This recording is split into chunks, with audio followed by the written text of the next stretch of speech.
0.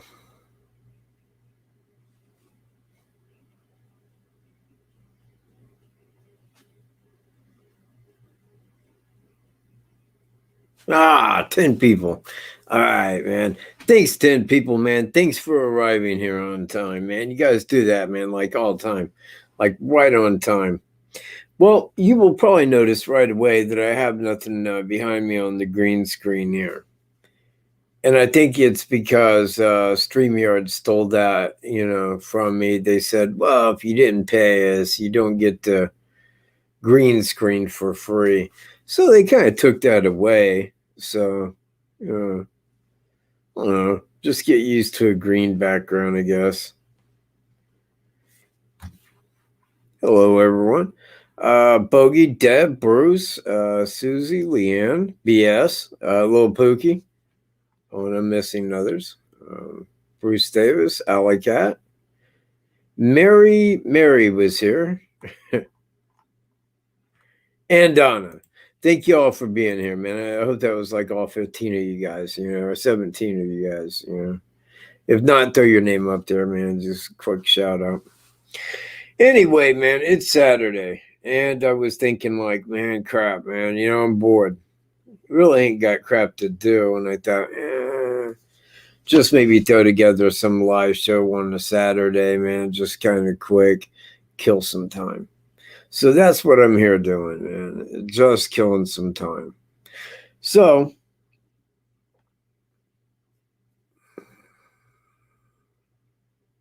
let's see. I guess asking for questions would be a little early here. But I do have everything. Oh, man, see, man, you know what? If it doesn't allow me to share my screen, that would suck. Hang on a minute. Please allow me to share screen. Yes. Okay.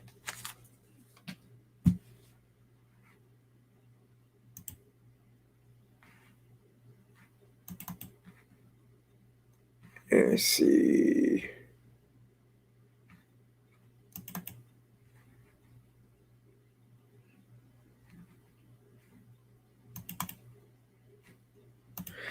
This is one that I wanted everyone to see here. Now, this right here, hold on, let me make sure, let me affirm to the fact that you can all that you can see this here. Okay, let me blow it up a little bit. Now, this right here is where TJB was living in Flint, Michigan, right here. This right down here being Flint. Now, up here, this little town right here is Montrose. This is his hometown. And right down here, straight down Highway 13, is Lennon. Now, Lennon, right here, down the bottom left right there, is Lennon. And you got to understand, I was trying to get it all in one little screenshot so I could just, you see where I'm at? Anyway, but it all fit right in that little area. But anyway, Lennon right here is a little bitty spot in the road. Literally, it's just 400 people, if that, is where Mary Pryor had died. Now, up here in Montrose, specifically about right here east of Montrose, is where Ann Pates was abducted, but she was found dead up this way and on a country road the following morning, while he was living here. Now, this here, Lennon and Montrose, were one-bar towns. The murder of Mary Pryor happened in 1997, and 2 years later, up here, was the murder of Ann Pates. She was 24. Mary Pryor was 83. In both crimes, DNA and fingerprints were left behind. Allow me to kind of, let me see.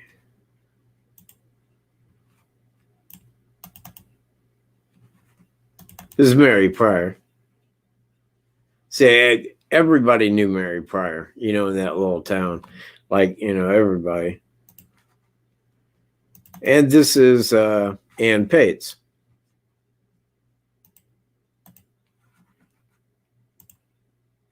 Now, it seems very odd, does it not? It seems very odd that in a county, Genesee County, where Flint is located at, and Montrose and Lennon, that if you're law enforcement and you're looking at two separate crimes, both with sex within the crime, each crime had sex, within the crime itself of murder. If you see where I'm at. So they had DNA in both crimes and fingerprints. Now, if and I'm repeating myself here, but if you have DNA and fingerprints and it does not match anyone, survey says that person has never been convicted of a crime in their past. They have no DNA or fingerprints to be matched to within the system. So I kind of wanted to touch base on that. Now, you know what? Man, shit, I didn't save that. Or no, I didn't. Damn.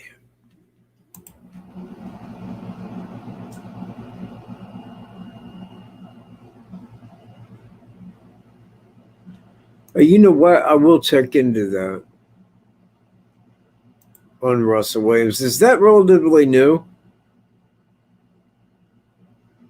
Or I mean, was that like going back some time ago? Was he the hog guy, man? Was he the guy that had the hog farm and stuff? See where I'm at?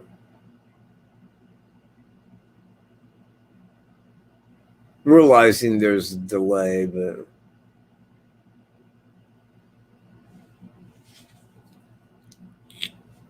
well, you know what? Okay, ink tight. Let me go pull up Russell Williams.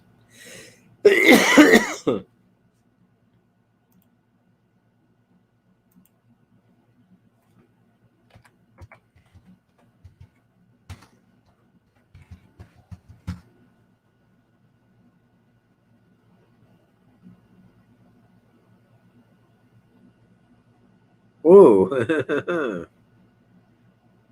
Wow. Guy was a colonel in the Canadian Air Force. Wow, that's crazy, huh? Isn't it? Yeah. Man, yeah, and you know where I see where you was going with that. I do know, man. But who would have thought it would be him, right? In the same way, man. TJB, same way. He wasn't no colonel, but you know where I'm at.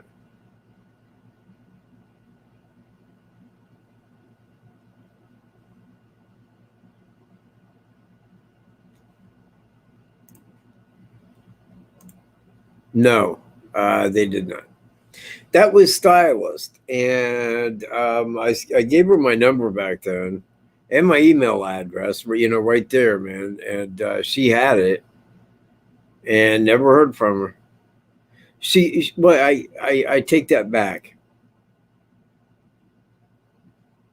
She called a couple of days later, and when I picked it up, I mean, and she's all like, she thought I was a nail stylist, and I'm like, wait, what? I said, man, is this stylist? And she's like, oh yeah, yeah. And then she's like, I'm sorry, I hit the wrong button. I meant to call somebody else.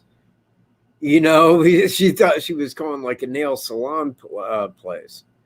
So anyway, I mean, I heard back from her, but not in the way that I wanted to, and she never called back, and I never copied that number back. So anyway, kind of left us out of communication. I was hoping that one day she'd just show back up and chat. Yeah, yeah, it'd be cool, man. I think it'd be great, man, if TJB's neighbor down there in Imperial would come on, you know. But I mean, she's a person that was around him all the time and talked to him. She could kind of maybe give us more of a personality type. because the only thing that we really know of TJB's personality is the Catholic supply store. We don't have anything else to go on. We don't nothing. I mean, nobody knows him outside of that. Nobody's been on there, talking different aside of saying, well, if I didn't know they had the right person, I would certainly think that they got the wrong person. So we know that he was he was a killer, but he played it very different in society. And that makes me wonder a little bit. It really does, because in the same manner that you have law enforcement corruption, if you see where I'm at. Like, say, as an example, if you're sheriff of a county and you're not down with the corruption that's going on, you see where I'm at, you may not get elected. So I think that the very same applies in the military. And when you go up the ladder, the deeper that corruption can get, the more global it can get. And there are some officers, some very high-ranking officers, that are very deep into that, that play all sides of that coin. I mean, it does not, it shocks me a little bit. It came out of Canada. Seems more something that would have came out of America. But I mean, when you talk about globalism, it goes around the world.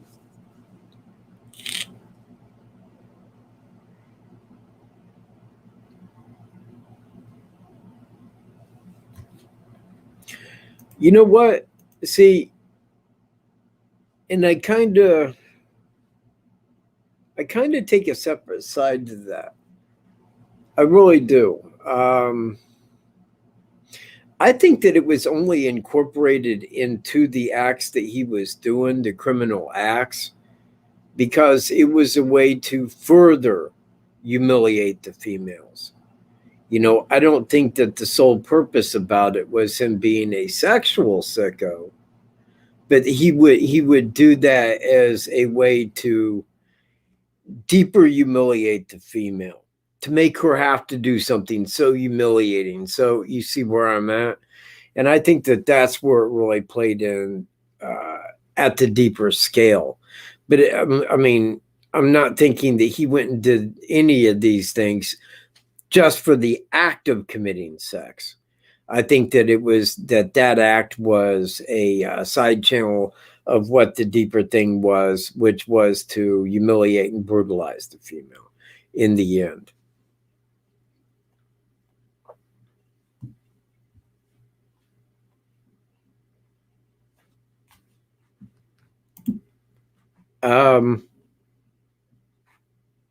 Okay.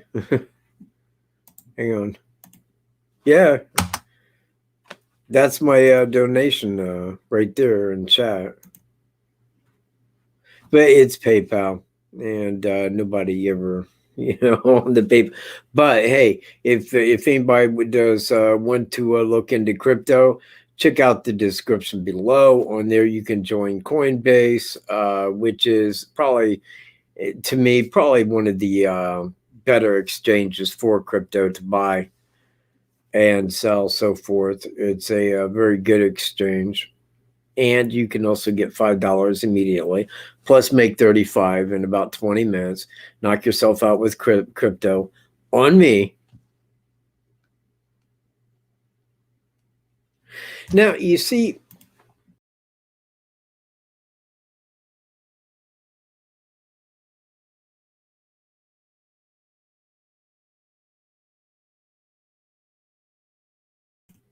damn.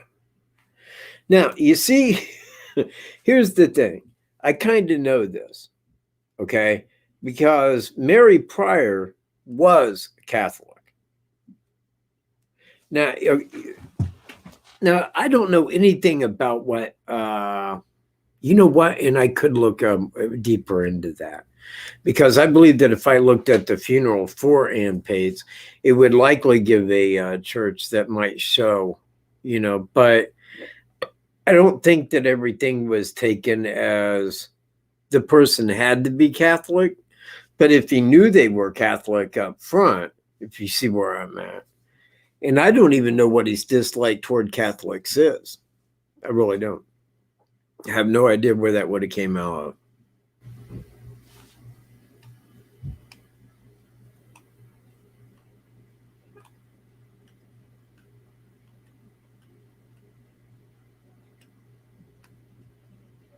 Oh, hey, Die Hard Outdoors, bro.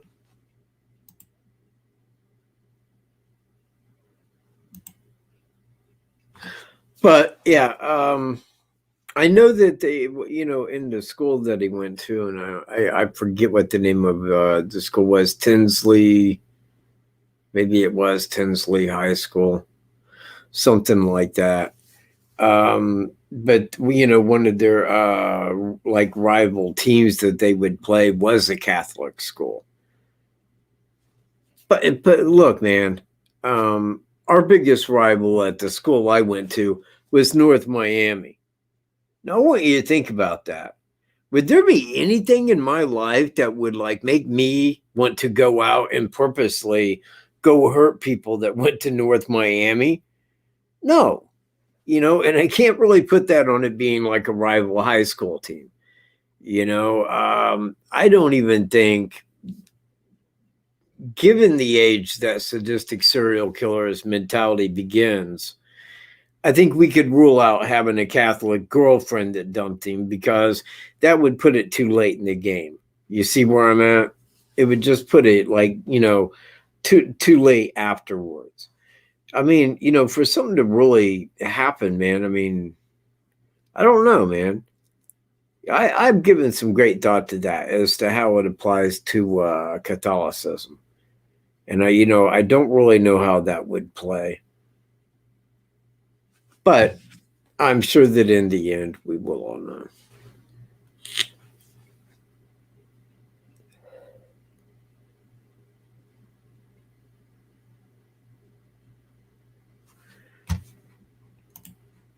Yeah, I mean, it is, man. And that's kind of a, like a right line of thinking, exactly what you're getting at.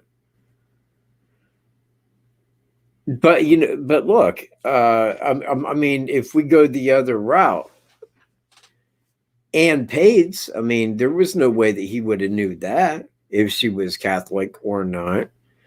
The same would apply in Delphi and Evansdale. I don't think that Suzanne Collins was Catholic. I cannot swear that, but I don't think that she was.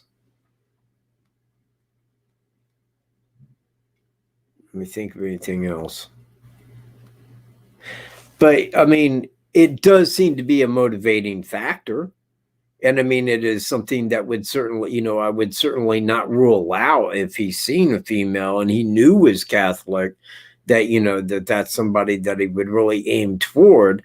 I mean, because that does seem, in all likelihood, a bigger standout kind of issue with Catholics. Now, I went back yesterday and I was trying to find the interview with the guy that he had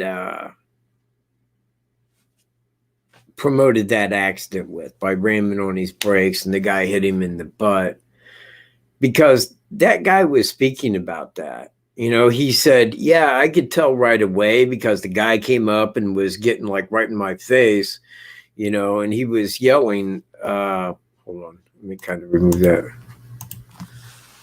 because I had like a Notre Dame t-shirt on. He said, oh, you're one of those Catholic. And it got like right up in his face. He's like, I can tell the guy didn't like Catholics. But then, I think, well, okay. When law enforcement was called, it was called because a man was driving erratically on the highway and acting insane. This is what the people had called and told law enforcement, when before they showed up after he got himself hit by this guy. But why would he pull in front of this guy purposely and jam his brakes on, and this guy hit him, and this guy was wearing a Notre Dame t-shirt, and he gets out yelling about the guy being one of those Catholic. You see where I'm at? It just says, man, there is a spotlight toward Catholicism. And I don't know what that would be, man. I really don't. I mean, he was a Christian preacher. I mean, it was a very normal denomination, man. Nothing outside the lines there. You know, I know that he worked for a Jewish. God, man, hang on. You know what? Let me go look that up real quick. Oh, man, it probably isn't even in there. Yeah, let me check and see anyway.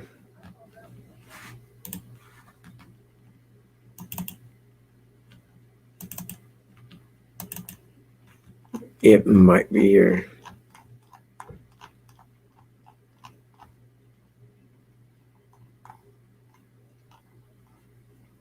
And I mean, even working for, yeah, it ain't gonna give it.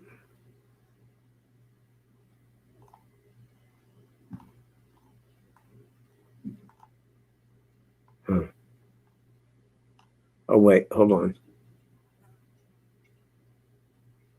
The Jewish Community Center of Greater St. Louis.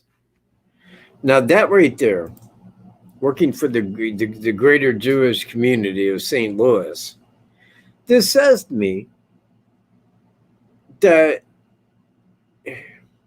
I don't think it was something that was out of his normal Christian faith. You see where I'm at? Because why have that toward Catholicism when the Jewish community are not on base with your religious beliefs being a Christian? You see where I'm at? Whereas Catholicism, hey, at least they're like, you know, on the Christ angle there with you. So yeah, anyway, man, it is something, you know, and I want you to know it is something that I put in the letter to him.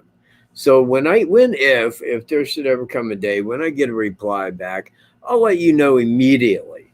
And, you know, we'll find out what this all boils down to as far as Catholicism goes. You know what? My fourth was fantastic, man. Me and Puppy went out, man, had a hike, but we always do. It isn't like it takes a fourth. You know, we reminisced about Wolf, whose birthday it was. He would have been 16 on the 4th. And let me see what else.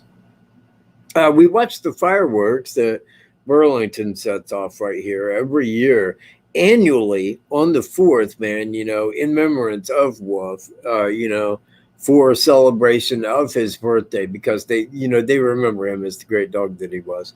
So we went out and watched them for a little while, you know, seen them blow up, and I mean, it was really cool. So yeah, we had a great time, man. And thanks for asking.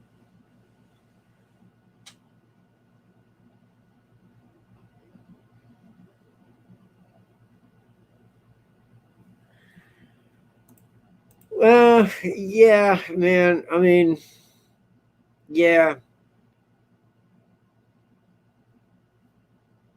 I don't know, man. I mean, look, let me ask you a question. If you are a Christian, a real Christian, okay, and you believe in full that either A, you talk to the Father and you ask in Jesus' name, or he does not hear you, well, Jews don't do that, okay? So would it not be the same as saying, well, yeah, they're God's chosen people, but they're all going to hell? You get where I'm at? You know, because it can't work two ways. I mean, there can't be two sides to it. Either A, one is true, or B, the other one is. But there is no middle ground where both are true.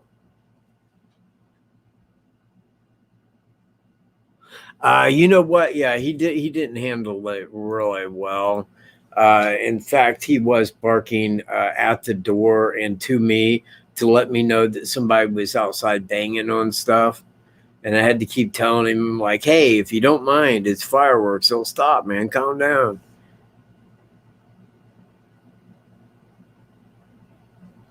Oh, man. You know what? A neighbor of ours, man, where I lived at Nile Lake, man, they had a white cat, man, that was deaf. Its name was Pisces.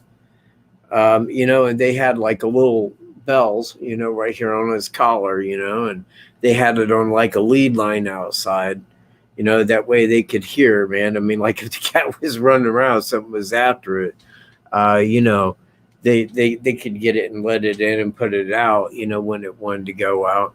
But it's a real cool cat. Did you know that all white cats like that, all cats that are born like totally white, like that, have some genetic defect, man, either like too many toes, deaf, there's a few different things that occur like that. Man, check that out.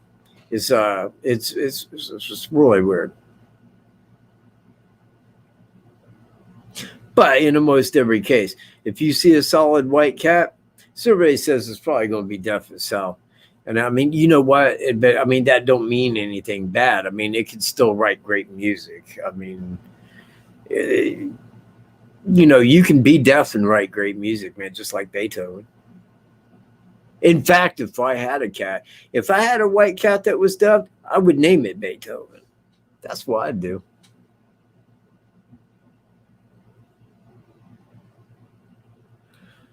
Tell me what the new law of Indiana is.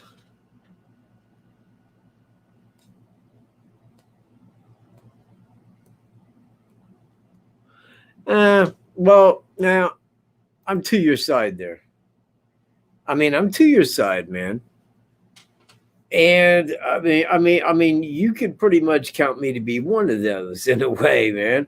I mean, I'm kind of more to that side that if you have a, Christianity, if yours is, how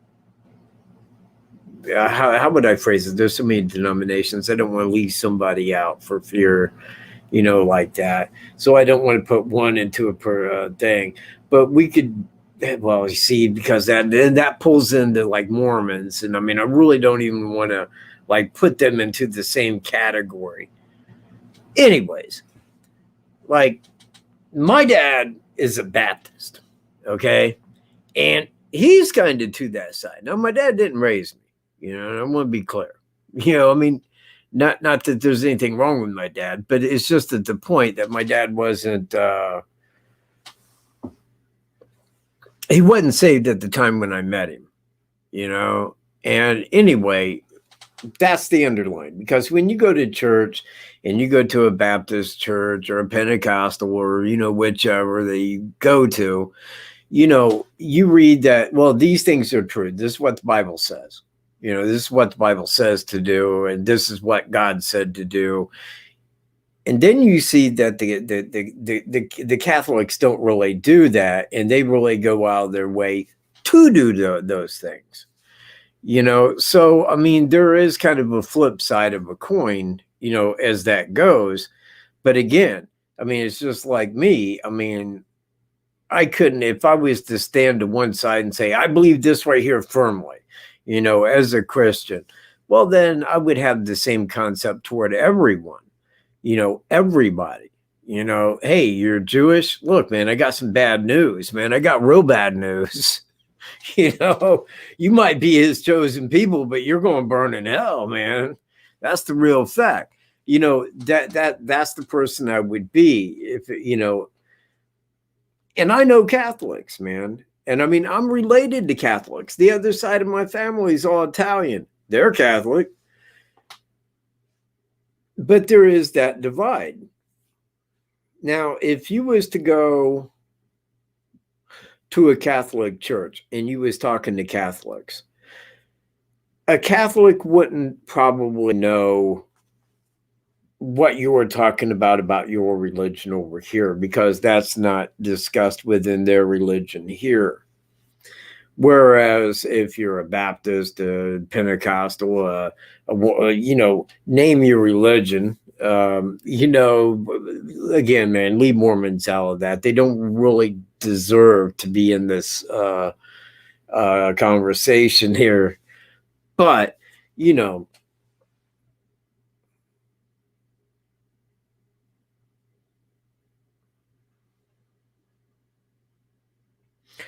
no, they, to my knowledge, they haven't.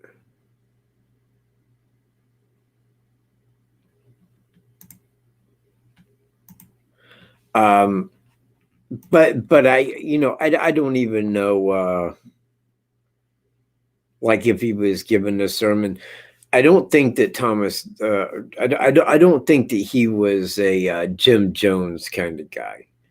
You know, I don't think that he was that overwhelming preacher that everybody, because if he was, I think the church really would have continued on. That's right. I remember something else here. Let me see. Where is that? In photos. Here. No, not there. Oh, shit. That's right.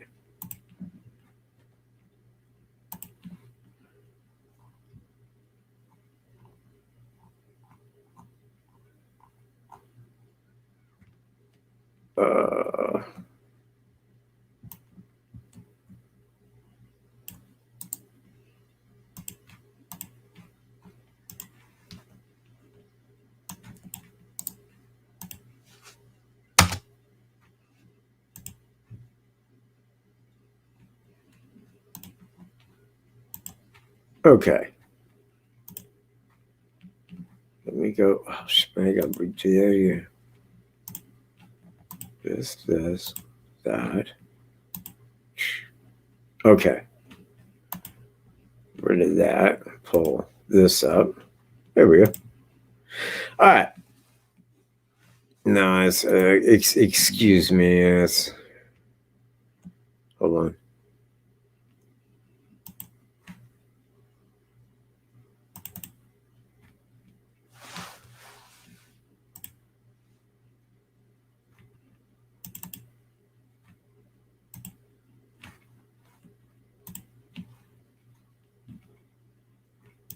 Okay. Right there, where the star or the little red thing there is approximately where in the house right here where Thomas Bruce lived. Now, this is in about 2003, about right in that time zone. And this is where he was living when he was preaching at the church. Now, this is in Jackson County. Now, I'm going to back this out a little bit and show you whereabouts it says to St. Louis. This is St. Louis right here. And this is where he lived. Now, down here, it's showing that that would probably be somewhere in an area of about 60 miles away from where he lived to St. Louis. Now, right here is East St. Louis. And this is where it goes over into Illinois, right here. But East St. Louis is where the serial killings happened. They have the area, and this is East St. Louis. So you have like Western St. Louis and then Eastern St. Louis, and, you know, see right there, East St. Louis. Now, somewhere over in here is the area called the Stroll. Now, a series of murders of prostitutes began in about 2003. Now, it picked up in 2003, and this is the same time that he moved 60 miles south of there, you know, and was living like down here in Jackson. Man, what happened? Oh, left. Man, wrong. Okay, well, crazy, but you remember it's just right there. Now, they said that it was a serial killer, or they believed it was a serial killer. And the reason is because the prostitutes would be picked up, and then they had an area where you would go, and then they started finding them because the prostitutes were never turned in various abandoned buildings. You know, they would find the dead bodies. Now, nothing was really touched on about that. Nothing was really given as like a cause of death for anyone, or what the guy might look like, any car. The only thing that was hang on.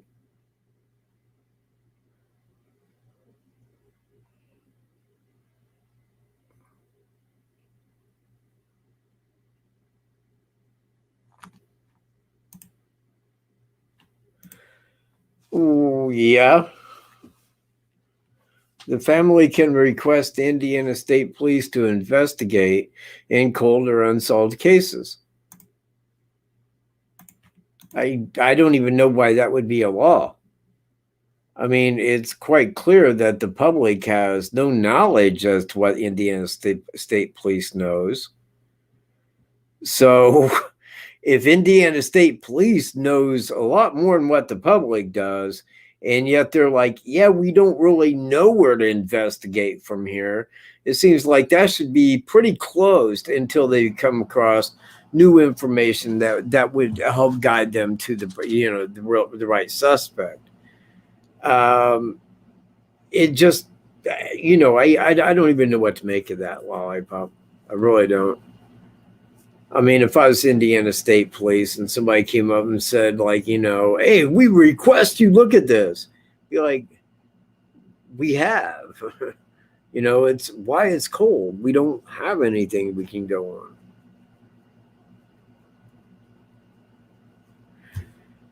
on. It could be. It could be. And, I'll kind of put it like this. If it was something like 666, and okay, I guess my dilemma is a little different than that, because non-secular could be 666 in the same way it could be you know what, because think about it. If it was something that was strictly Christian that was left at the crime scene, straight Christian meaning, I think it would have been called something more different than non-secular. However, non-secular meaning spiritual could signify 666 or other things that would commonly be known as spiritual in meaning.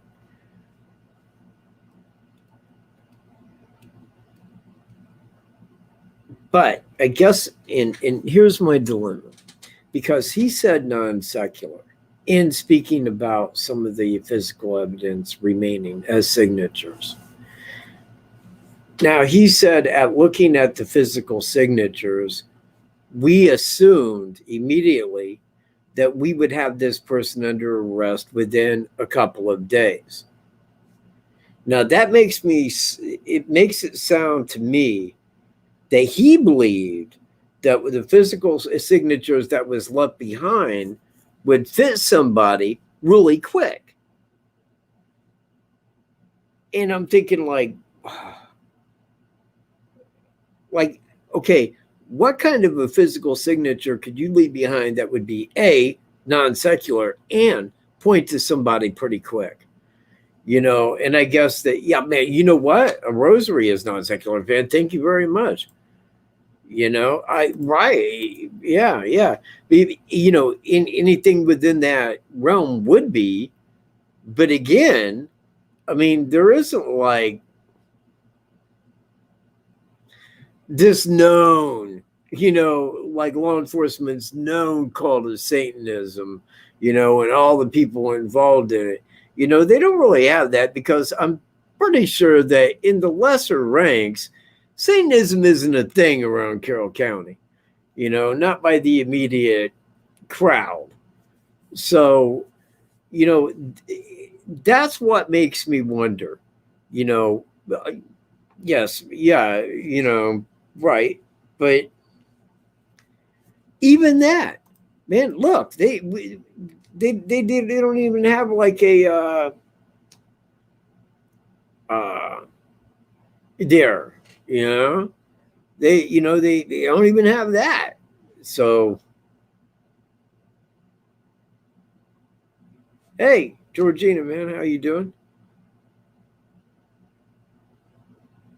You know what? That I went and looked up because I'm thinking that if I wouldn't put non-secular in to Google, and then I went and and I looked at images, that it would just give me a basic of images that were particularly non-secular.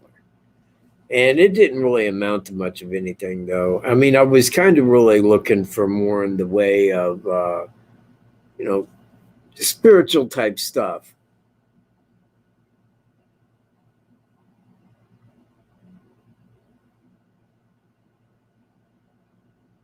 Ah, well, I'm glad you made it, man. You must be on the other side of the planet, right? You got to be probably like over toward Australia, over in that area a little bit.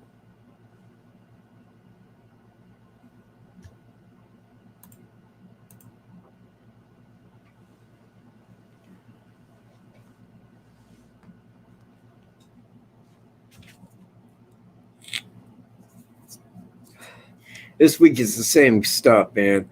It's 100 milligrams of nicotine. This shit will hurt you. This right here, this is addiction, man. I couldn't walk away from this if I had to. I would die. Like my nicotine. UK. I said top, but like in the morning, when it's like 6 p.m. here, I was thinking like maybe a little bit further east than that. Okay, so let's see.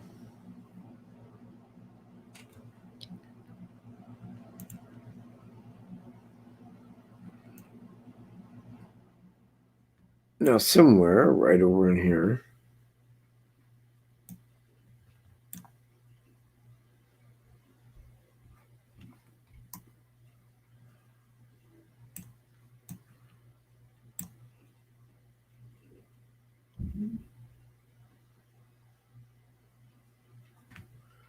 maybe, well, maybe not.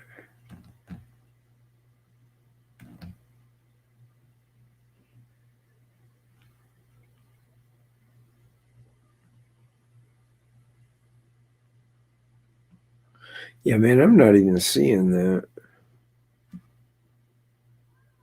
I know it's over here.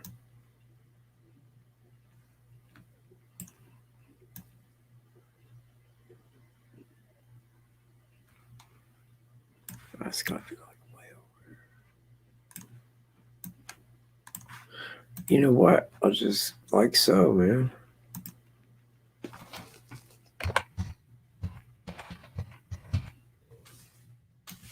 Um, there we go. Aha. Okay. So make sure we're all here on the same page.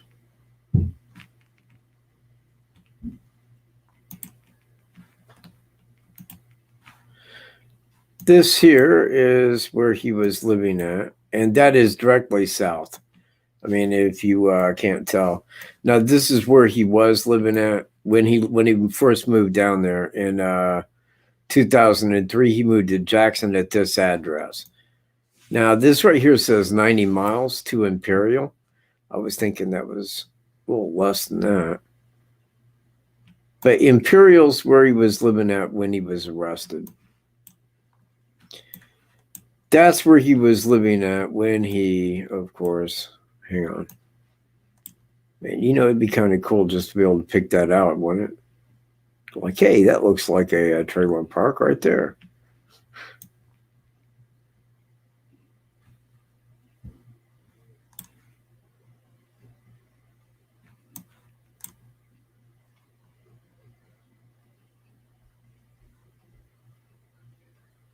The Imperial Bowl. Yeah, okay, not seeing it here.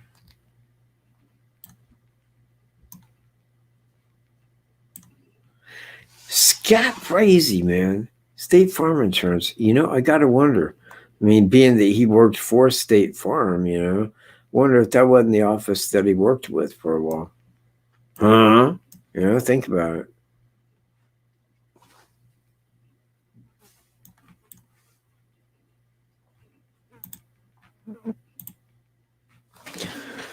All right.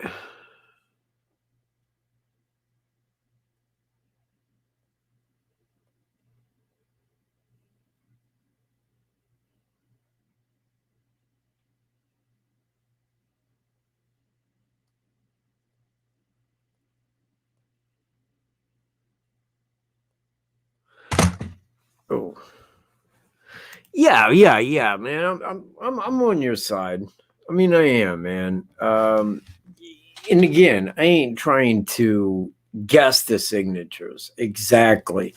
But what I am doing is I am using the information that we do have available to take the best educated guess toward, because there isn't anything that somebody could say where everybody would go, oh, yeah, that's got to be it, no doubt, Of course not, because we clearly don't have any idea what it was. But when they're throwing out things out there to you, like non-secular, maybe three, physical evidence, not what you would think it would be, then you got to remember that, hey, man, they're giving hints, man, is what they're doing. So by saying these things, man, they're hitting the right thing to say, well, it's these things, but not what you would think it would be. Whereas a lot of things I would think and wouldn't think, and it would be like a rosary would seem too easy because, yeah, a person would go, well, wait a minute, anybody could have thought of rosary. You see where I'm at? Oh, hey, Eva Seaton, thank you very, very much. And if you have a question, please throw it up. Eva Seaton, thank you very kindly.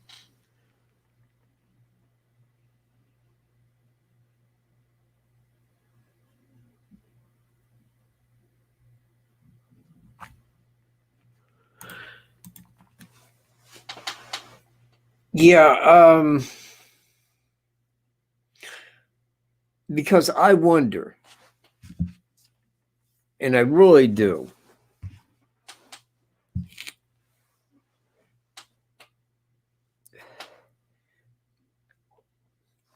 because here's a guy, and I can say, or I can point to 7 people that he killed and 4 different crimes, and even give the years on those crimes. But when he lived in Little Genesee County, the biggest thing in Genesee County is Flint, and Flint ain't really that damn big. It's poor as shit, but it ain't very damn big. When he was living in that small county in Michigan, he went to 2 little bitty spots in the road, vaguely towns, and killed 2 people in 2 years' time. Now, this tells me, since they had DNA and fingerprints in both of those, that the same could have happened to California through the 11 years that he was out there. I think it very well may have happened at the base down in Millington, Tennessee with Suzanne Collins. So it makes me wonder, like, what kind of a list the FBI had with this guy's DNA and fingerprints on it. They're looking at a guy that, okay, we had these attacks here in California that matches DNA, fingerprints. We have these attacks here in Michigan with the same DNA and fingerprints, because all of those going to match up to a same person. They can say, well, the same person that was here was now killing here. Now, this makes me wonder about the signatures. 1, was there any physical signatures that would have been left behind in Evansdale? 2, since we know that there was physical signatures left behind in Delphi, were there physical signatures that was left behind at these other sites? See where I'm at? Because I think that being a sadistic serial killer, one, they want it to be known that, this unknown person has done that. They don't want other people taking that glory. That unknown person's them, and they want to be that unknown person. You see where I'm at? So if he left behind signatures at one, this supposes to me that he had left them behind in others.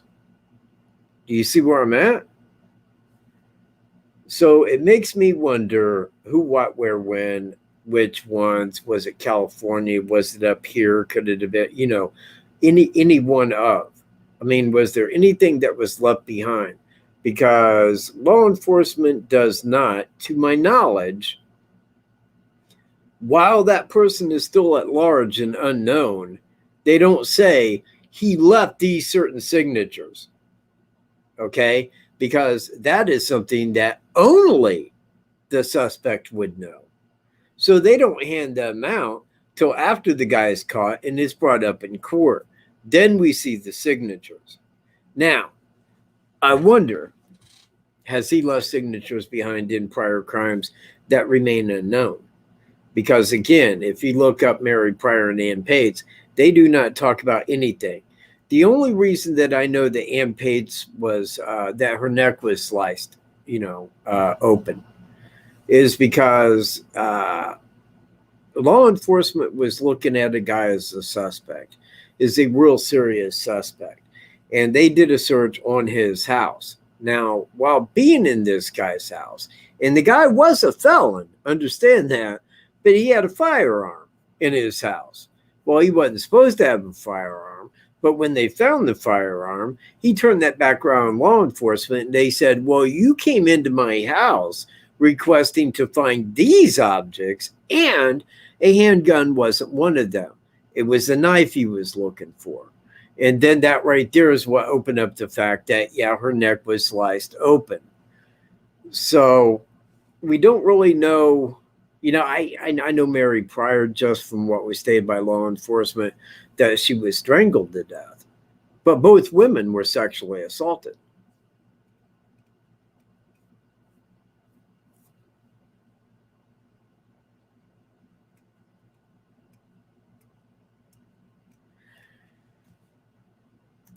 Correct. However,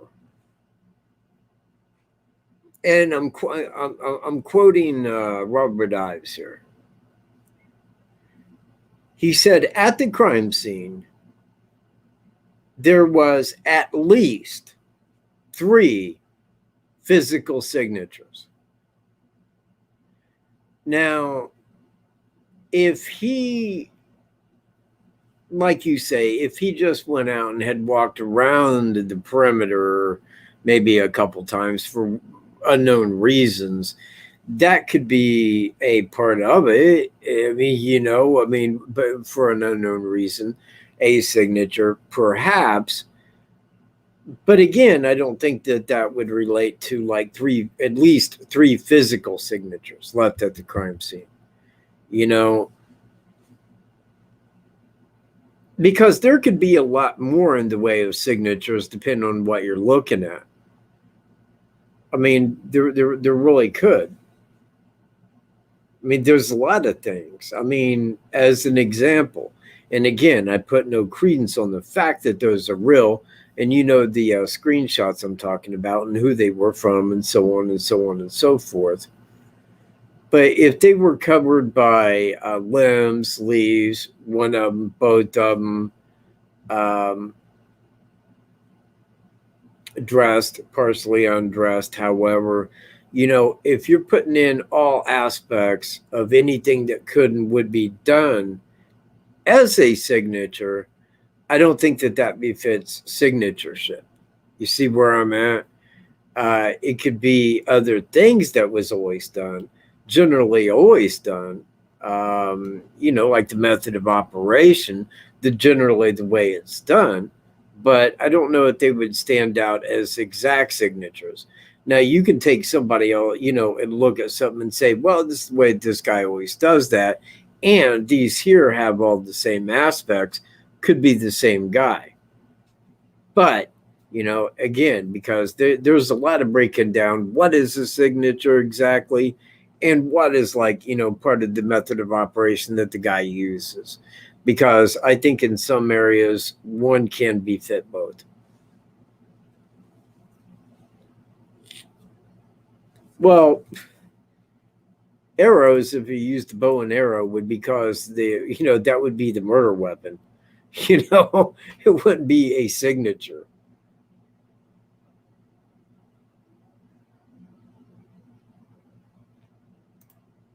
No, you know what? I really don't.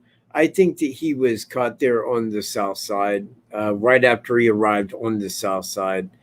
I am putting that into my timestamp video.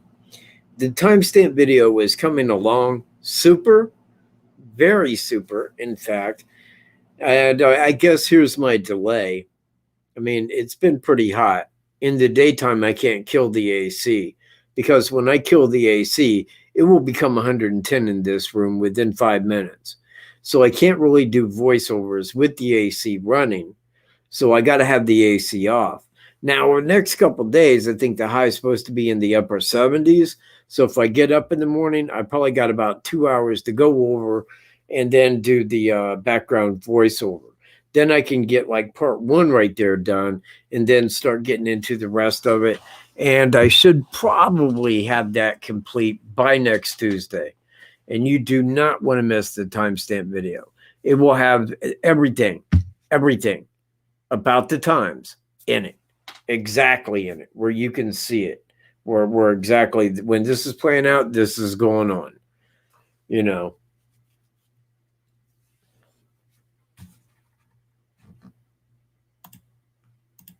Peace. I have to do it. I always have to do it. Everybody and their brother here is a moderator, but guess what? I got to do it.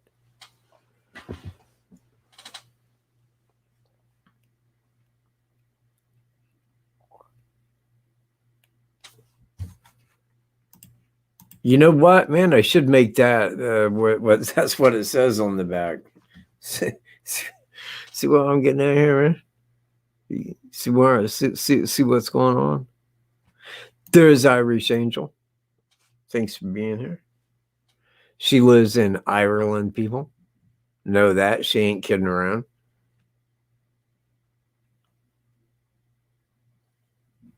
Okay. Let me go back over here.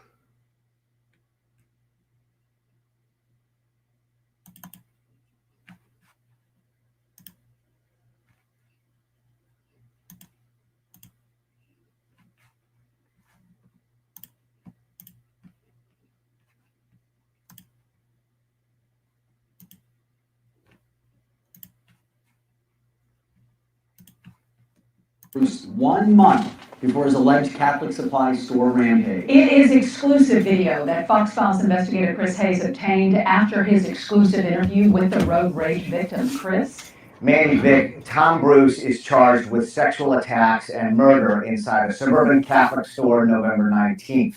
1 month earlier, he was captured having an angry interaction with a Missouri State Highway Patrol trooper. Bruce was driving a 2017 Kia. The victim says Bruce pulled in front of him and slammed on his brakes.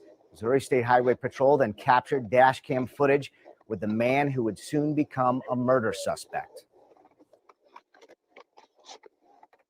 I am a citizen. You work for me. Okay. All right? Do you understand that? I don't work for you. Or yes, you do. I pay your taxes, and you do not work for me. Step back. Well, then you step back. All right, you're going to stand right there, and I'm going to stand right here. Right here. There. That's just the beginning of the tense and surprising moments in this confrontation. Tonight, only on Fox.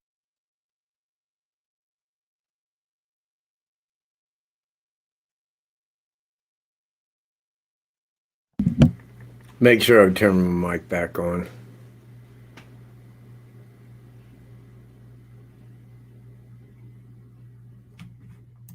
What? Like a shirt to me that says like See what I'm talking about or something? Oh, Alley Cat, man. Oh, man, you know. Alley Cat, come on, man. Okay, hold on. Yeah, because I got that right here as well.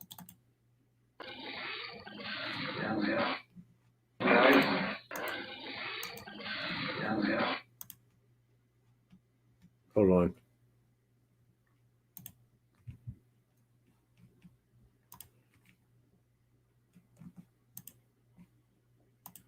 All right. Oh, well, yeah, I guess you don't have to see this exactly, do you? Hold on. Oh, yeah, that's right.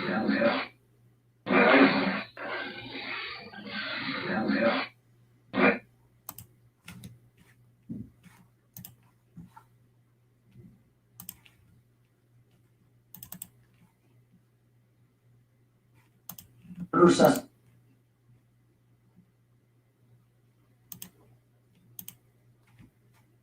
Okay, all right? Do you understand that?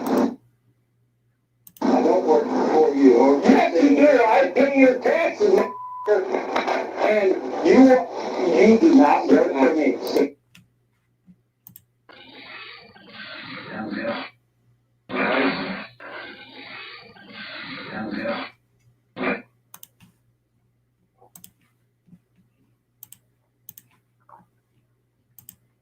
Yeah,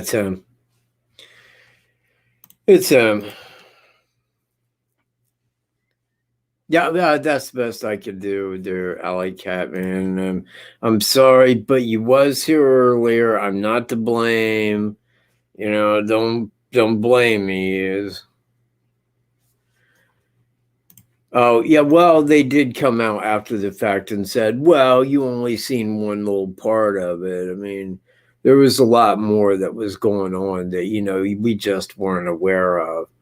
So apparently, for whatever it was that was really going on, it was clearly fine to be that intoxicated, driving like an idiot, and, you know, calling the cop an MFer and, you know, shit like that. You know, I just go home, dude. Yeah, go home and sleep it off, man. You'll be all right.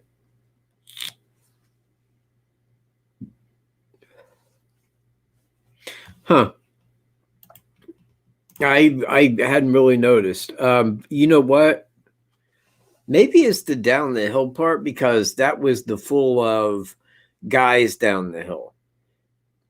That's when they added that part in. And I don't know if they had cleaned up the background of down the hill part or not, but if they did, that would be that'd be a reason why.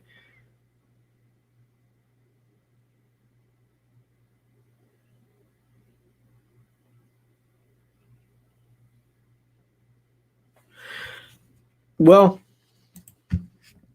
you know what? This is kind of me on that. Because law enforcement has even came out and acknowledged the identical. The guy's walking on a surface that you really can't walk on with your hands in. Well, you can. I mean, it's not that it can't be done. I mean, you know, I've done it. I mean, like, you know, it's easy enough to do. But you got to watch head down where you're stepping, you know, where your foot's coming down. Now I don't know what they initially said. Now I'll need to go back and watch that because I don't like misquoting something like that, you know. But I know that, and I think it was on the last radio show, and it was probably Doug Carter that said, well, when the guy's walking, you know, he's clearly on a foundation where you got to watch each step. So he's not walking in his normal gait. Now, he couldn't come out, and there's no way that he could come out and say, this man was intoxicated. Because people would say, Well, how do you know he was intoxicated? You see where I'm at? Now, he was intoxicated, I believe intoxicated, at least to a good amount. I believe he had alcohol with him. Now, if he's intoxicated a little amount and he's walking across that bridge and he's got his hands in his pockets, now I want you to remember that what we're seeing in that video, and I'm going to play the video right now. Hang tight here just one brief second.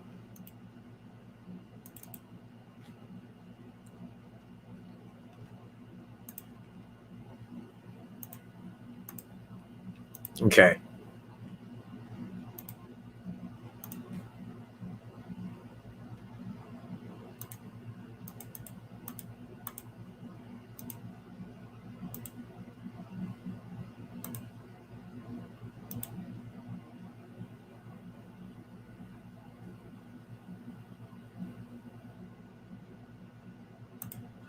You see, the only time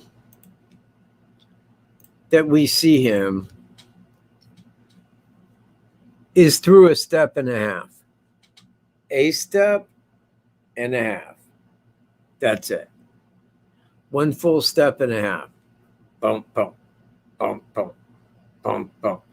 But he has his hands, what appears to be in his pockets.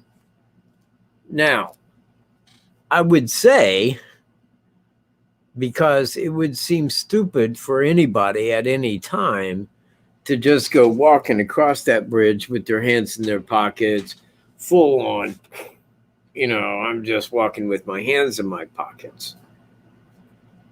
So it kind of makes me feel that he was in the act of doing something, maybe when the was captured on their cell phone, where he had his hands right there just for a brief second while maybe pulling something out, grabbing something.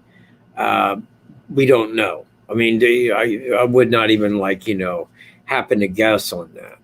But it is only through that step and a half.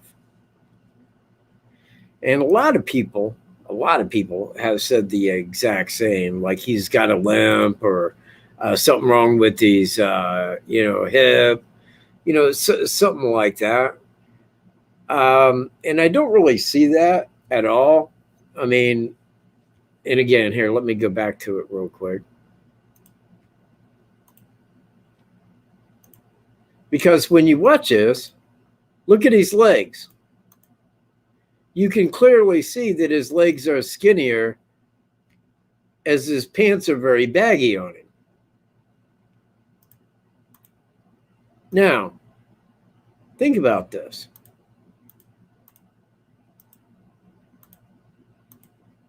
Why would this guy, one, have very baggy pants? I'm going to say pretty baggy, because his legs are quite small within those. I mean, he's not a skinny guy, but you can tell he's a lot skinnier than his jean pant size down here. Now, secondly,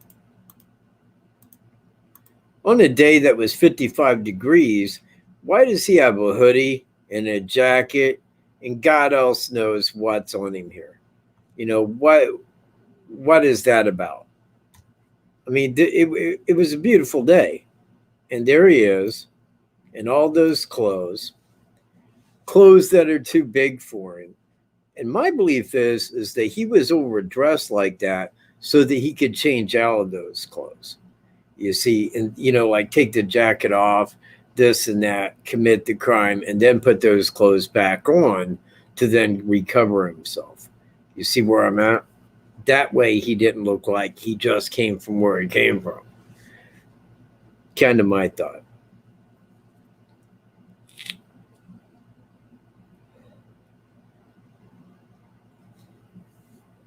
Hey, Tammy. How you doing? Man, hope everybody had a great 4th. You know what? Haven't seen Sir Mitch either. They're on the run. They're gone, man. They left the building with Elvis. Would like to see what?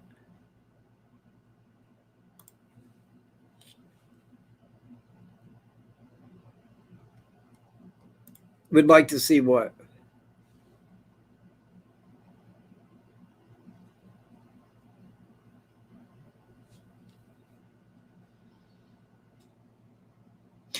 Just throw it up there when you can. Now, you know what? See, I went to go look for that because when it originally came out that Thomas Bruce, this is right after the Catholic supply store sexual assault and homicide, had been in this road rage incident 1 month prior. Now, they had on the news in St. Louis the interview with the kid that, you know, he pulled in front of and hit his brakes that initiated the pullover of what you know, we just saw. Now, that's gone. You can't find that anymore. What I just showed you, it's gone. You can't go get that anymore. It can't be found. It's part of the lost stuff. Anything that points at TJB as being the suspect has been taken offline. All of it. Every bit of it. Anything. Question that. Is only me pointing at it. I mean, for the most part. And I'm not saying that there might not be other people. There might be somebody else out there saying, you know, exactly as I am. From my knowledge, I don't know. But why? Why would they do that, man? You know? I mean, why? Seems very odd to me.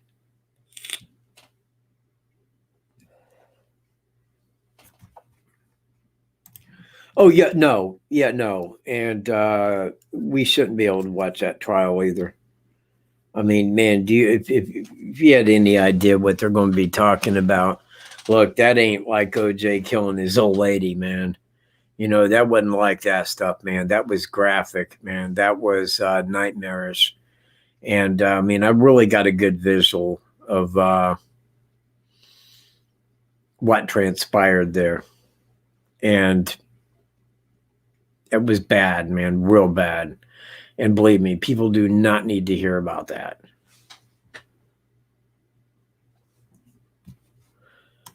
Yeah, actually, I got it out as alcohol, field glasses, zip ties, possibly, a pistol, a knife, and a video camera. I think those things right there he likely had with him, along with a change of clothes that he could change out of and then change back. That way, you know, the outer side of his clothes had no identifying stuff on them that would kind of show where he had just came from.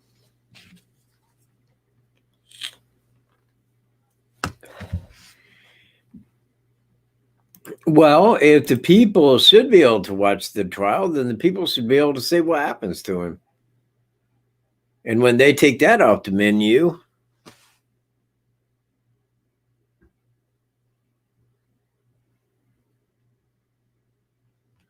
yeah. Because look at that, man. One, Thomas Bruce is a man that's overweight, at least a little bit overweight. Okay. Now, if I was to meet the guy, I couldn't say, you know, hey, lard ass. I mean, he ain't that big. You know, it's just that he's got a beer belly. I guess that's exactly where it lies. You know, he likes some beer, I would imagine, and he's got a beer belly. Now, it has not affected his leg size. I mean, I'll put it to you like this. He was kind of born to have maybe a beer belly, but he's not really a big, fat, obese guy. You know, the guy's in pretty good physical condition to my knowledge.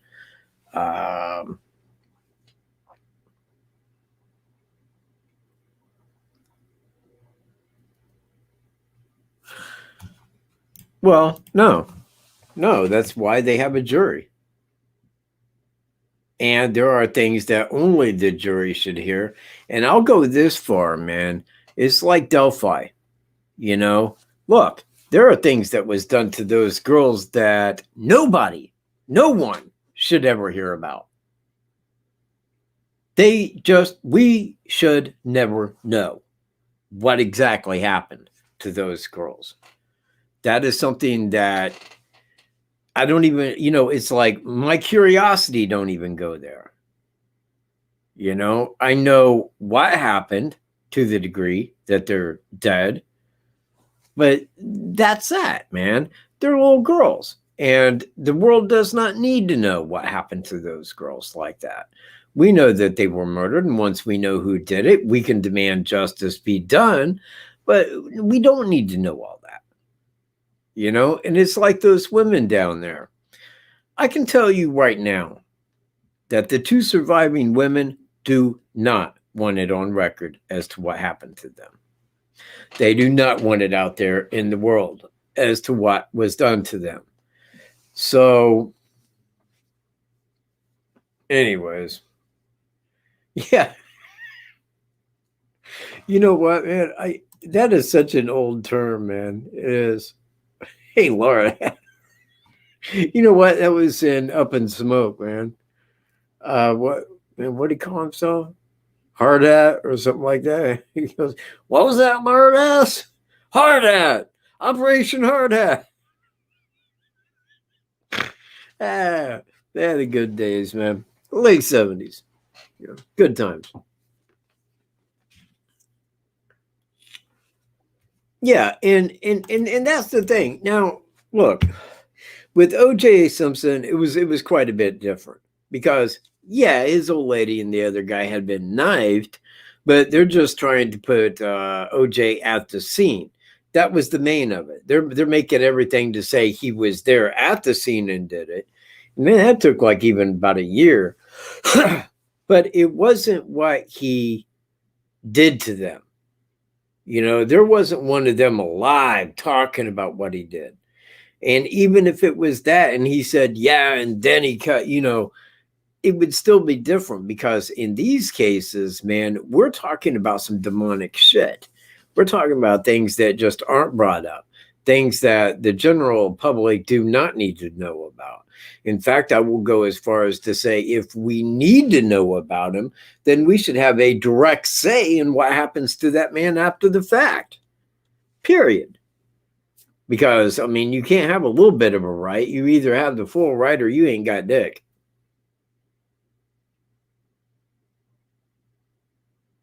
Yeah. Yeah, too. Exactly. I would watch, but it's not they won't do that. They won't. I mean, look, the case against TJB, once it becomes that, and it will within so many months, there will be that case against TJB. When it goes forward, I can tell you right now that it is going to go extreme, like extreme. This will be the biggest serial killer event since probably Jeffrey Dahmer. That is going to be the height of it. It will be like that.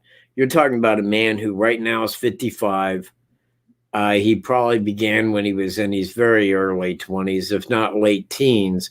And I mean, you're talking about like 35 years of killing. He's got a lot of kills behind him, a lot of them, and a lot of big name kills like Evansdale, Delphi. I mean, of course, Catholic Supply Store, because that was quite big. And note that Evansdale, Delphi, Catholic Supply Store, multiple people in the daytime. Do you see where I mean, like I say, man, there's so many connections and things that you can look at. I got a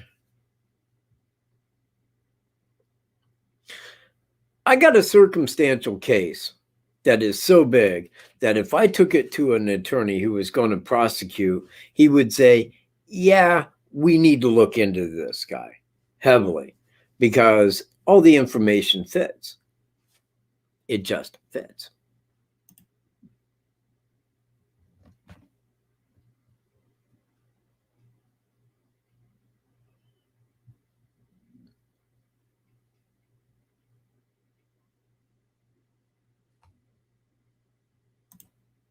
You know what? Jeffrey Dahmer, I mean, like if you go listen to the interview that he did with his dad sitting there.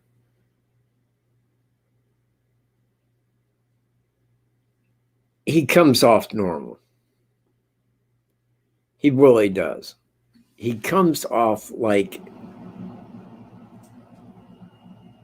he's a normal man sitting there. Somebody that did not have this extreme variation to their personality that he had. And, you know, it's like when you look at somebody like that and you question because you don't know exactly. I mean, we know to a good degree exactly, but we wasn't there and seeing exactly what he was doing. You know, what we know that he did probably does not compare at all to what Dahmer really did, you know, and what his motives really, really were. But this is the way that Ted Bundy, BTK, Jeffrey Dahmer, name the rest, you know, Kemper, the Golden State, you know, they fit into society. You know, they fit right in. We don't recognize them to be what they are because we picture in our head as them being and looking and acting completely different than the way they do. You know, they come off very normal. They fit into society. We have no idea. I mean, and again, man, I mean, I can kind of cover with TJB's friends, you know, and people that knew him. Now, I'd never heard anything from family outside of his wife, but I heard his neighbor talk about him same way, and a co-worker and a friend, you know, and they was all to the side of, yeah, man, he was a great guy. Always willing to help people. A great dude. You know, I would never believe that he could do anything like that.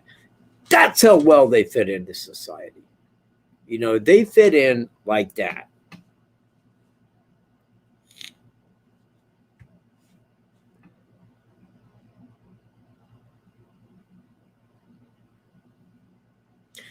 Yeah, you know, I do too. And that was something that it's like any case like that. It's what was done that gets my attention. And when you start hearing like cannibalism, you know, cutting the heads or the heart out of people, saving it back, injecting acid into like a hole he drilled in their head to try to make a human zombie, it's like that's where my mind it's like triggered. You know, it's like, why in the love of God would somebody do that? You know, why would anybody go out of their way to go do these things to another person like that? You know, there's nothing that we would see as motivational behind that. I mean, there just isn't. If you do, you may have a problem. You know, and survey says you may fit into society quite kindly, but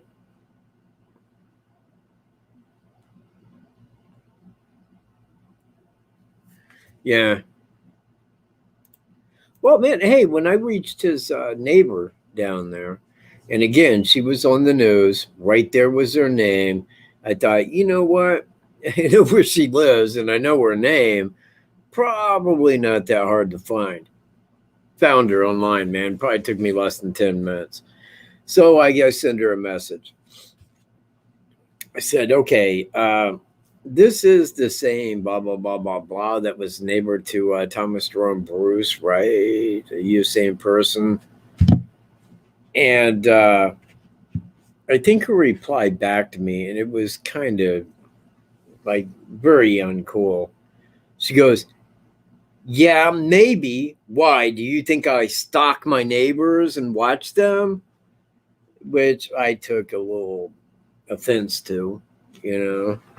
So I'm like, well, no, nothing like that. I certainly don't feel that, you know, it's not why I'm reaching you, you know. But I then sent her the video of the suspect walking across the bridge there in Delphi.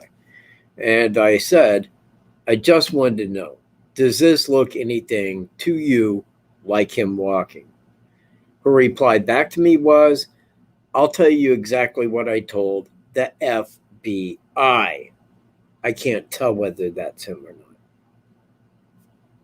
Means the FBI was down there investigating him for the Delphi murders and had talked to his neighbor, of all people, a neighbor of his. I don't think that shit goes on every day. Not with the FBI.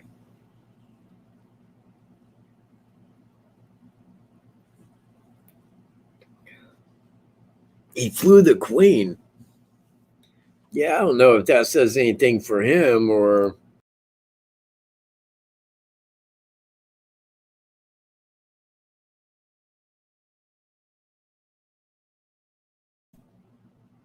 or talks bad about the Queen.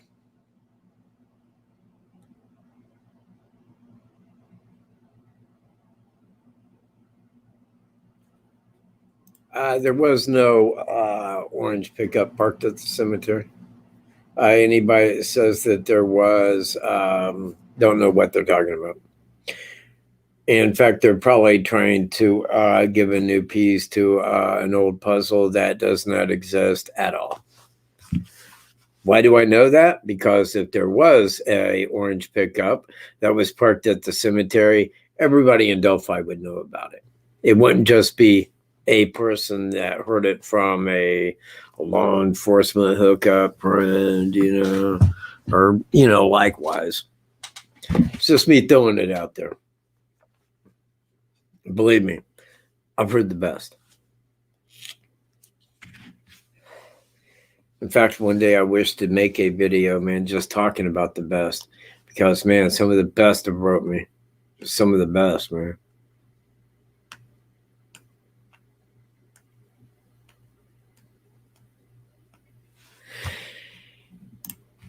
True and untrue. I think that the people that were around him, I'll put it to you like this. The people that went to his church, friends of his family members, they did not see him as an asshole. But he was that way toward the general public where he had authority. And I think that that is for the same reason. I mean, look, the one thing that you do not want to give a serial killer is authority, because they will abuse that authority. And I think that that's where I find BTK, as a man who had some authority and abused it, because, that was his method, his means. Look, I have this authority and I can, you see where I'm at? It's all up there.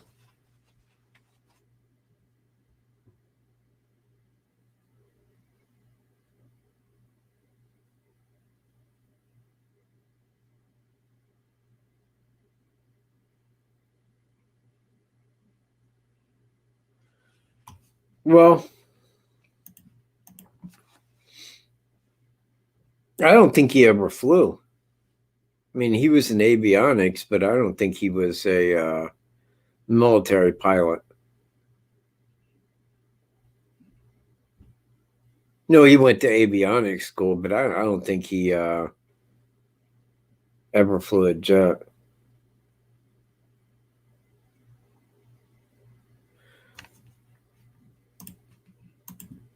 On the 14th. Yeah, on the 14th. On the 14th is day after the crime. I mean, if there's one there on the 14th, that could be anybody, man. That could be anybody that was showing up that was maybe in a civilian vehicle. It could be anybody's. But I mean, on the 13th, if there was a orange pickup spotted there, then everybody would know about it. Now, I'm going to tell you right now, an orange pickup ain't going to show up there on the 14th and be parked with 20 other police, cars right there in the action and trying to be overlooked. I mean, you see where I'm at? Yeah, I got the. I'm going to look into Russell Wilson.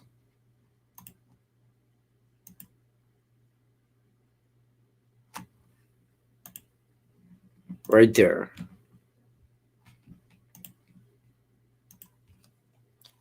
Send it to mrcat420@gmail.com.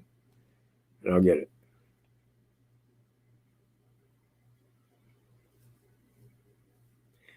Well, oh man, that would be, oh, hang on. Shit. Yeah, it'd be a little odd, man. Wearing the bras and underwear around. Hey, look, everybody. I'm a captain in the Canadian Air Force. Man.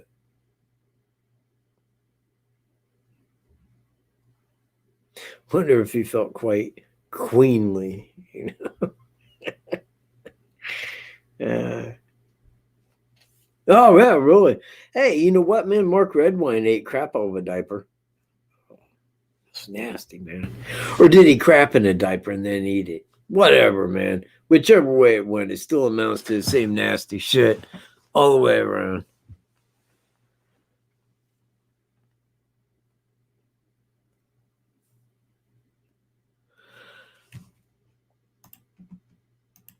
PB. What's PB truck?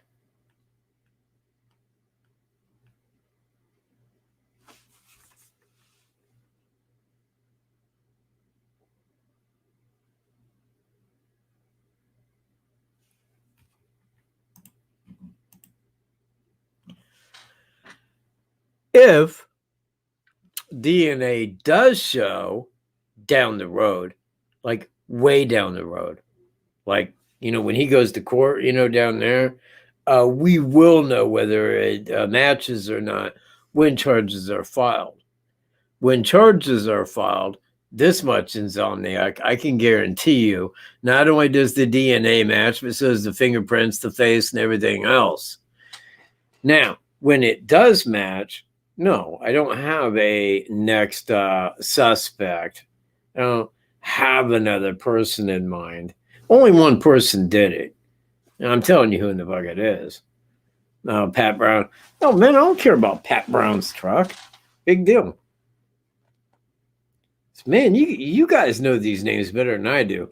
If they're a local person that other people's already pointed out as being a suspect, survey says I probably overlooked him immediately. Like immediately. Or if it was pushed in my face for like, you know, 100 times, and I'm like, and I go to my case, look them up, start looking at it and go like, yeah, not them. And I tell you guys about it. And you know what I get? Get this right there. Cat, if DNA shows that Bruce didn't do it, do you have a next up suspect? Do you? Do you, Mr. Cat? No, I don't. Because there's only one suspect. And that is the person I'm pointing at. Let's take a closer look at him, if we may.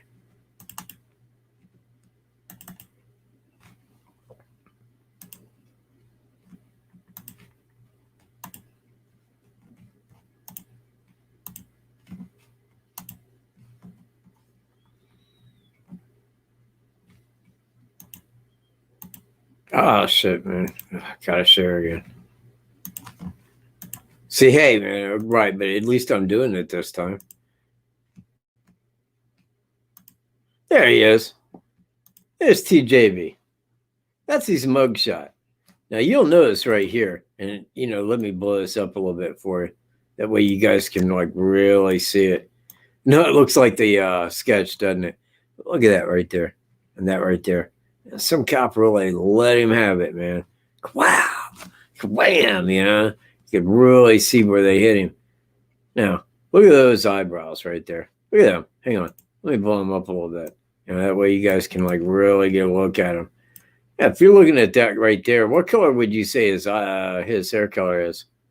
Yeah, I'd say it was brownish red. Wouldn't know what to make of those eyes, though. And like, what color are they, man? Are they like a grayish green? Hard to say. Really is. I see why she had the issue with the eyes. You'll notice up here, specifically, like right here on the side of his head, you can see where his hair color is still darker. where when he had like longer hair, that it might show that it was brownish red. Hard to say right there and there. Yeah. Now this sketch. I know what you guys are thinking. You're like, holy crap, that's him. Oh my god. Oh shit. All you gotta do is throw a hat on him, right? Yeah, that's him, right? Right? Yeah. Well, here he is with a hat on him. Well, not right there. This guy with a hat on. Yeah, that's him. He's got a hat on right there. Yeah. Yeah, let me back this up a little bit. Yeah. And let's see, we go like back like that and then go, oh shit, it's him. Right? Yeah. I mean, you can really see it, man.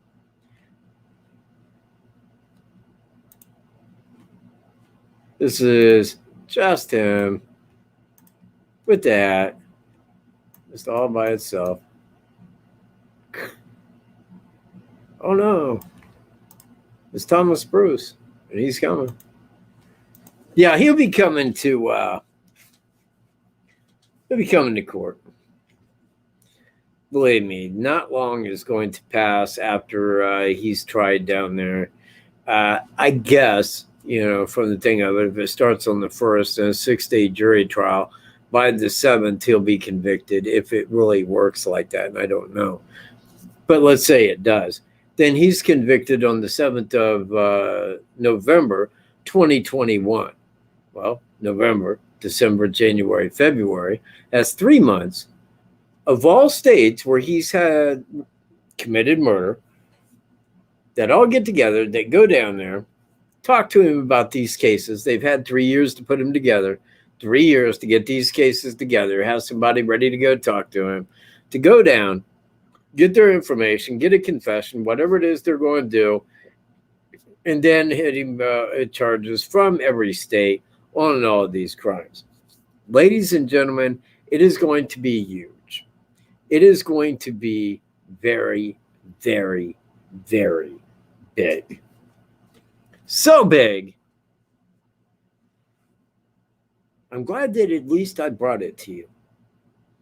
I'm glad that you people, man, you 61 people here right now, you people, man, that are just like knocking it out of the park like Babe Ruth, you all know. And if you don't know, apparently you don't listen with this shit.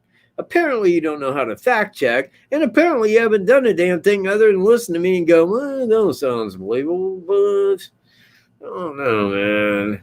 That cemetery theory really holds a lot of water to me. I had people get a hold of me about the cemetery theory. Still people do that.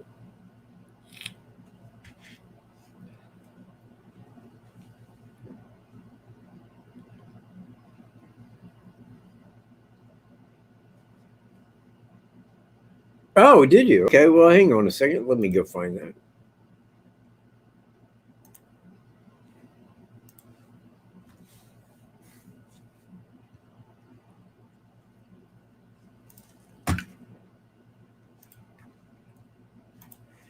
I had somebody else send me one.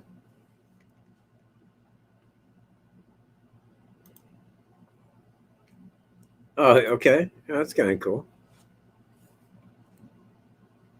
Oh, hold on. Let me get this up there.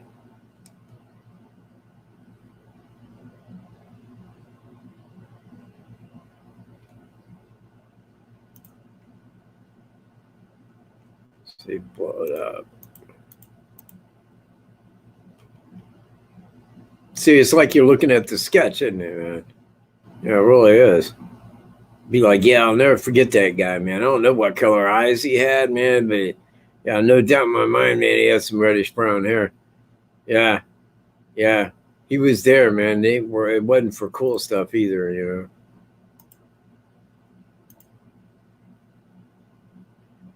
Oh, hey, man. New Rice, man. Thanks for following me on Reddit. Appreciate it.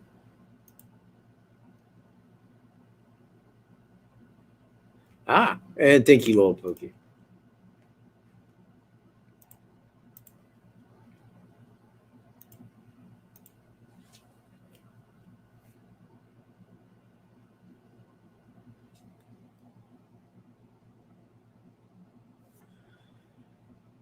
You know,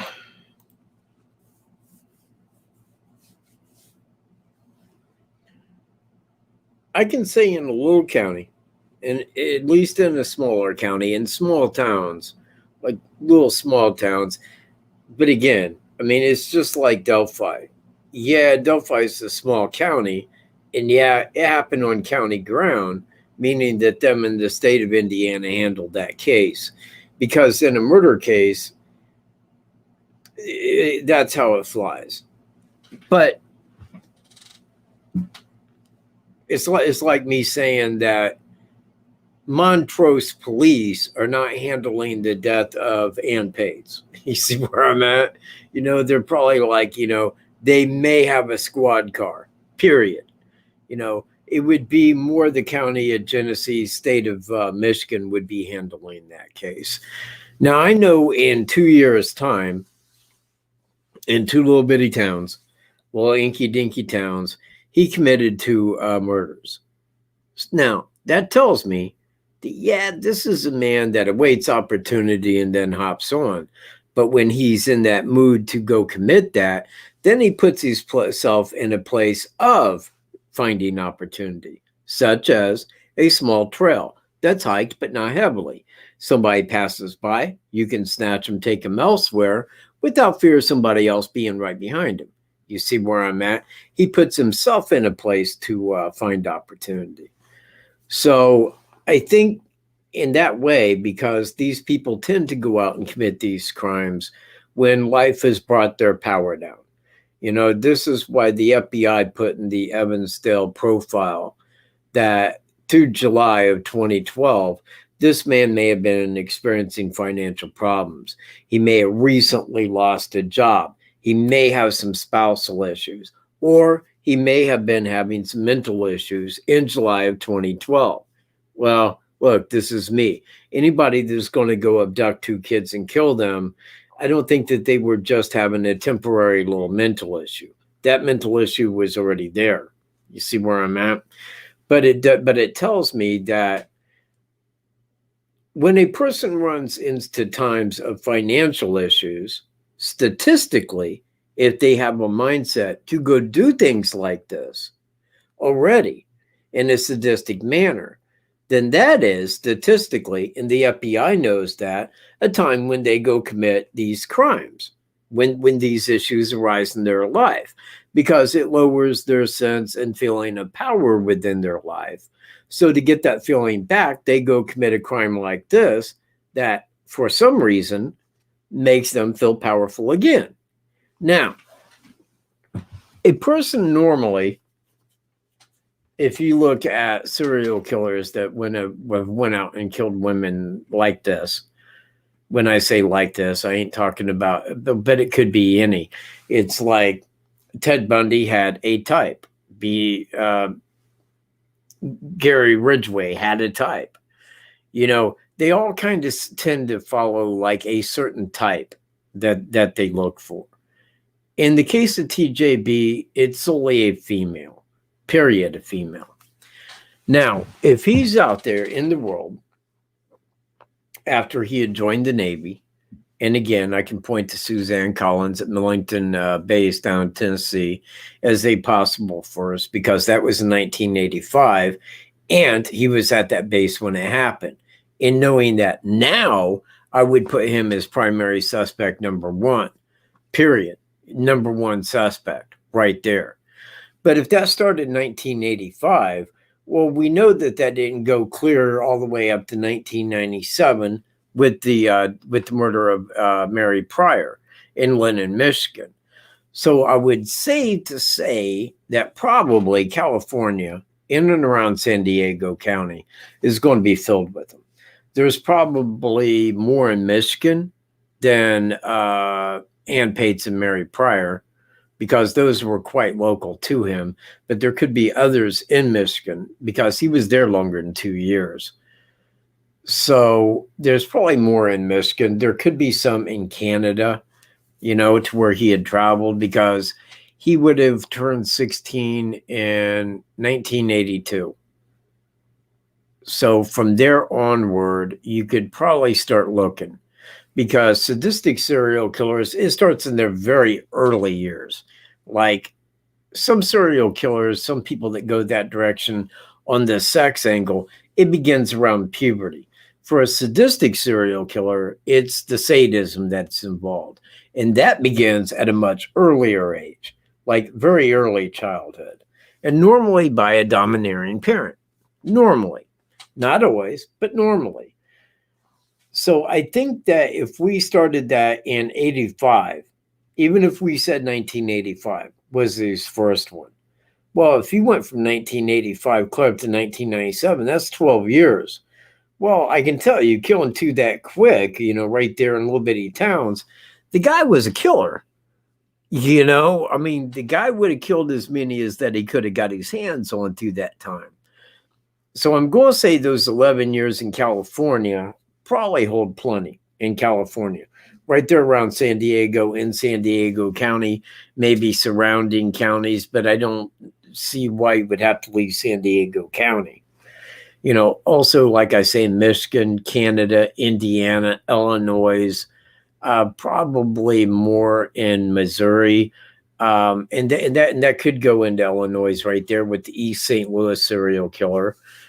And it really depends, because I know that the East St. Louis serial killings, when they found the girls, the women, it was far after the time that the murder had been committed. So, they were found in abandoned houses. So, I mean, I kind of feel, they may not have as much like on DNA and fingerprints to go by as what would a fresher murder. Holy crap, man. Okay, I think the comments died. Entirely died? Yeah, they did. Well, I guess everybody went to bed. Ah, hey, shit, man, one popped up. He could have. I mean, I can't rule that out. But, it's still kind of, it's a thing. Say, as an example, I'm in the Navy and we stop in, I don't know, we'll say Japan, and we're there and we get leave in Japan, and I go out and, hey, I get a little snockered and whoop-de-woo, I attack a female Japanese, lady. Well, I'm on liberty from the ship at that time. Now, I don't think that the United States Navy is going to be the one trying me for that, is I think that exceeds their jurisdiction, and it would likely be Japan that would do that. And I think that that's where a serial killer would be less likely to kill outside the U.S. Because if they did, they would probably be tried in that person's land for that. And they don't want any of that shit. And they don't want to be in there with, all these people that's like wanting to kill them for doing that. In a way, it'd be like the United States, but believe me, you don't want to be under somebody else's laws. Is that the way that it works? I don't really know. But I can tell you, man, that if you're in the United States Army and you go off like during like Liberty time and you go off into somebody else's land and you kill one of them, you are probably outside of the U.S. Army's jurisdiction, and you will have to be tried by them for it, I believe. See, I was an MP and don't even know that. Ah, well, yeah, okay, man, people are still here. Yeah, I know he has a brother in Fort Wayne, but I mean, like, he don't have anybody right around Delphi or anything. Nothing like that. No, Delphi, Monon High Bridge Trail, that was just a place-seeking opportunity. That's what it was. No different than Evansdale. And, as irony goes, it was for the same reasons, man. In both cases, 1 month before Evansdale, 1 month before Delphi, he lost a long-term job and was unemployed during both crimes. It's another little piece for you.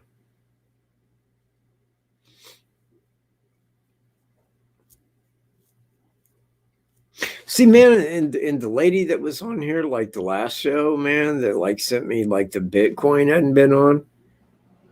And you know what? Since like nobody did that, like since last week, nobody went, and checked the description below, went to Coinbase, registered an account, got their $35 in crypto, and sent me $5.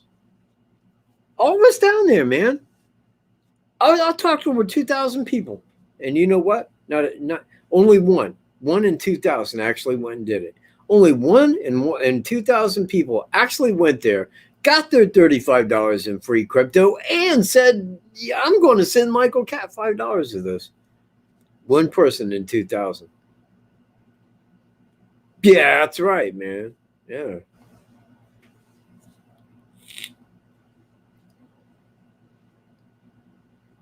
Hey, you know what? My uncle, Tom, my uncle Tom, he was an MP in Vietnam. Yeah, he did not go to basic training at Fort McClellan. I think he went to, God, I want to say it was in, shit. I want to say maybe it was Texas. I forget where he went to basic at. It was basic AITs, what I was really getting at, the AIT part. But normally they send you to a place that's where you train. As an example, it was like when I went in, if you was an MP, you went to Fort McClellan, Alabama. You did basic training in Fort McClellan, Alabama. Then you went to your school right there, same place, same exact, right there, Fort McClellan, Alabama. Now, we had one dude that came in. It's a true fact, man. Swear this to you. His last name was Slaughter. I forget what his first name was, but I thought, man, how cool is that, man? I have a last name like Slaughter, like Sergeant Slaughter. I mean, this is what comes to mind. Slaughter. Well, he was going to be a medic. So he was going to have his, unit training like that down in Texas. But through basic training, he was stationed with us right there at Fort McClellan to do basic with. Now, you would think having a last name like Slaughter, this would be a standout soldier, right? Wrong. This guy could not tie his bootlaces correctly, man. Everything, every single thing that was going to happen, and it was going to be bad, and we would have to suffer and pay the price for, Slaughter did it. Every single time. I seen Slaughter get taken out of the platoon one time, man, and into HQ office with the drill sergeant. When he came out, man, he was crying, man. Slaughter was just not happy. I don't know what exactly. I remember only hearing parts of it. But yeah, man, Slaughter, I don't know, man. Deep in my heart, man, I hope that he went on and became a great medic. And I hope he didn't kill anybody. Accidentally, some shit like that. Again, man, it's just me. He would have had to been there. Man, I wish I had my yearbook for basic training. It'd be really cool to look back at pictures and go, oh, yeah, that's right. I forgot about that dude. Oh, yeah. Nah, Sarah. My best friend in basic, man, Kevin, he hung himself, man. And this has been a few years ago now. He came out here, man. I mean, I got to see him again. He stopped by, man, stayed out here for about 2 weeks, man. Just got together, hooked up. Really a cool dude, man. Hung himself, Big motherfucker, man. He like Jesse Ventura. I mean, it's like, just a big dude, man. He's like what you would picture as your normal MP. That was Kevin. The late McAfee. I don't know who late McAfee is. Yeah, you know what? If it's going to keep moving downward, that's what I'm about. Move that shit down, man. Get those prices down there.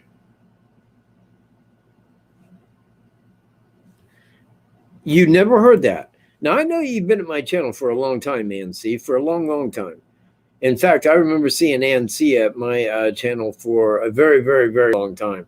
And I find it hard to believe that that is the first time that you heard me say that he was unemployed during both events. Because I mentioned it quite frequently over the last 3 years.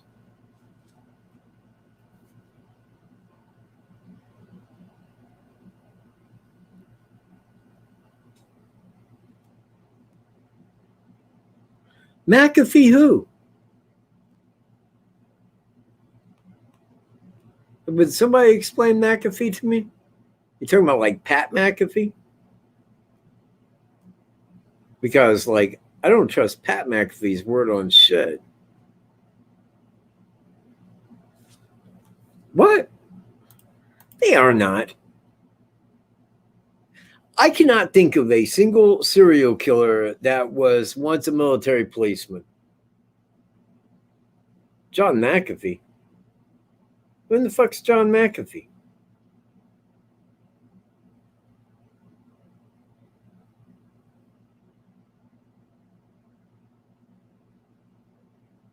Don't know him, man. Do not know the guy.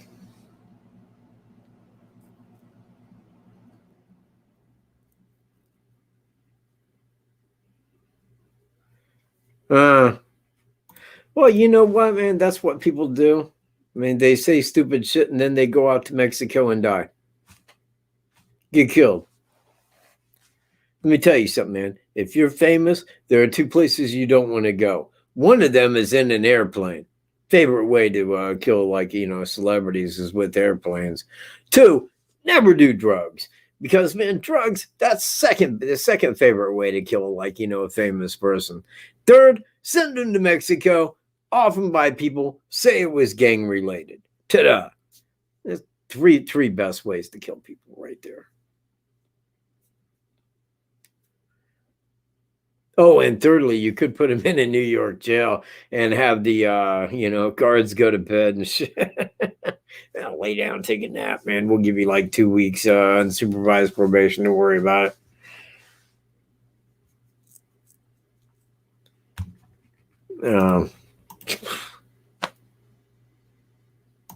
You know, it was probably somebody from, God, what's the other one? You know, the other antivirus place that killed him. All right. Okay. I have killed 2 hours of time. Ladies and gentlemen,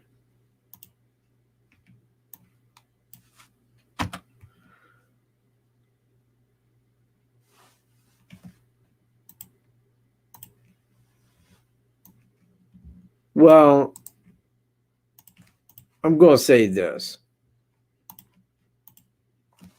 He may have been a software mogul, but he was not in the area code of Bill Gates.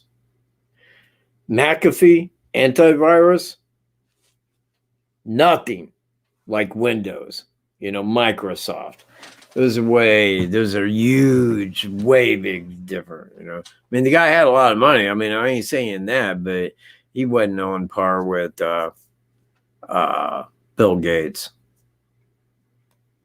Yeah, hey, you know, thank you. I mean, like I said, man, I was just sitting around, man. I was bored, and I thought, man, you know, if I just do a show real quick, say a little bit of nothing and a lot of something else. But anyways, man, I do appreciate everybody being here, all viewers, all moderators, all of you. I forget the donator's name. I'm sorry. If you could throw your name back up and say, well, it was me, you know, kind of like post that back up. But all of you, man, thanks for being here. I mean, I was just trying to kill some of my Saturday. Really ran out of shit to do. So anyways, with that, I will see you Tuesday. Now, I won't have the timestamp video done by Tuesday, but it will be done by the following Tuesday. And I should have that up and, you know, already viewed by the time I go live the Tuesday after next. So between now and then, everybody, peace, and I will catch you guys all soon.